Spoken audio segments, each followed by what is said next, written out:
You're listening to the Purdy Girl Podcast. I'm your host, Ashley Kelly Purdy. My mission is to connect military spouses, fiancés, girlfriends, and booty calls worldwide. So let's do this. Hello. Happy Tuesday. Welcome back to the podcast. I'm Ashley Kelly Purdy, and if this is your first time tuning in, welcome. This podcast is for my fellow military spouses, but it's also for the guy or gal that really wants to improve their day-to-day. I like talking about goals and mindset, so I share with the audience things that I've learned or things that I'm working on. I like to tap into some military stuff, but not a lot, because I don't want to be defined as a military spouse. Like, that's just a part of who I am. That's not all of who I am, and that's kind of a good little segue into today's topic. But before I jump into the episode, I just wanted to remind you that I have a code for Tubby Todd. This code will get you 10% off of some of the best products for bath time for your baby. The code is for you, Ashley Kelly Purdy, FORYOU, Ashley Kelly Purdy. So enjoy. I've been putting their product, it's the all over ointment on Bella Bear's little foot where she has her port wine stain. It's just to keep it moisturized, and I love it. And I feel like it's just really reassuring to know that they use really good, high quality ingredients, So check them out, Tubby Todd, and make sure to use code for you, Ashley Kelly Purdy, FORYOU, Ashley Kelly Purdy. Okay, so today I wanted to really just be super real with you guys about where I'm at, what I'm struggling with as a new mom, and what I plan to do about it. It's one thing to feel like you're struggling and not put forth any effort into changing, and another to acknowledge that you might be struggling, talk about it, and then get some things in place to help you through. So when I say struggling, I just want to be clear. Like, I don't feel like I have postpartum depression or postpartum anxiety. It's more of like every day I sort of feel like a leaf blowing in the wind, and I just don't know where I'm going, what I'm doing, or where to land. There's just a lot of new stuff going on in my head, which is understandable, I feel, right? I have this new life that I'm responsible for, and my days are just totally different than they were before, like what the hell did I do all day before even having a baby? I have no idea. I would say that my main struggle right now is just sort of keeping my identity and figuring out what I'm working on in my path and just my goals all around. I'm not sure why I have this fear of losing myself, losing my identity. I mean, that's why I started this podcast for military spouses in the first place. Like I mentioned earlier, over time, I've met other spouses that are totally they're all consumed in their husband's military career. They'll wear their husband's rank on their sleeve, and they just don't really even know who they are anymore. And it's totally obvious, and it's sad. They've lost their identity, and that freaks me out. I can totally see how that can happen. And now, being a new mom, I can totally see how I could lose myself in that. I could lose myself in motherhood. But here's the thing I've also been thinking about. I do feel like a totally new person. And I think that that's okay. I think that's to be expected. I think that's maybe what's supposed to happen in order to evolve into a mother. So being 2 months postpartum, I think I'll probably feel like a blowing leaf for a little while, and that's okay. I know I'm going to find my focus again. I know that I will feel grounded eventually. But until then, I have to keep coming back to my foundation. I have to at least touch on the few things that make me feel like me.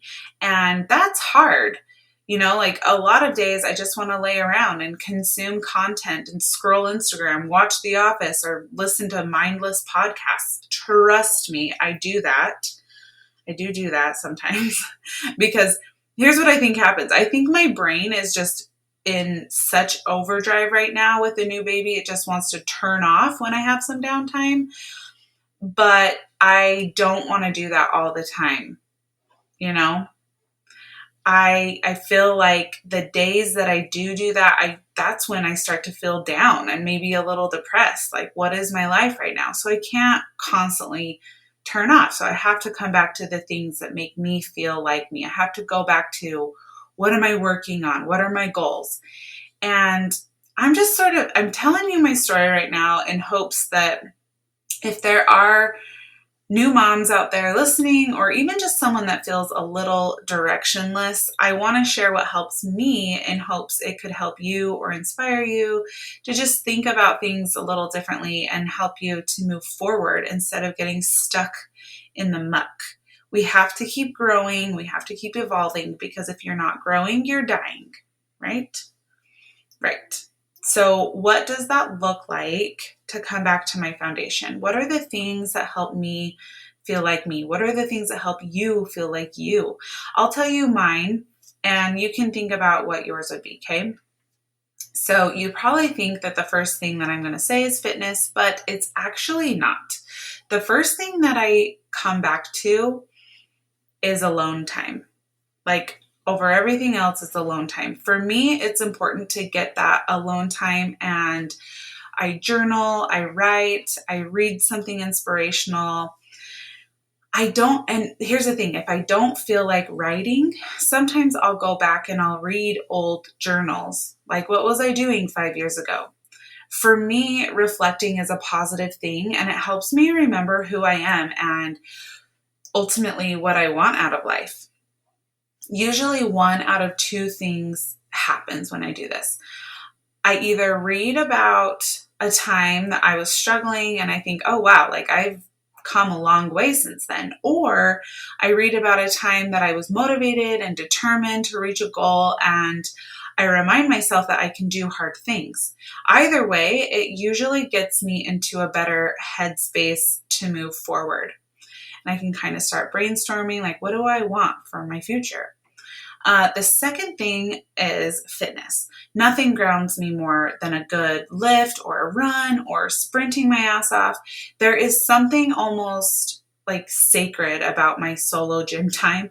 And I know that might sound dramatic, but it really is a non-negotiable for me. Tapping into my health and my fitness helps my mentality in such a major way. And oftentimes I get my best ideas while working out. It's meditative for me. And I think it's meditative for most people, especially running.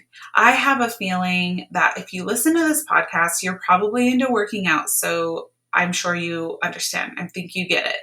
And if you're a new mom, you understand that even if it's a 10-minute workout, it's worth it.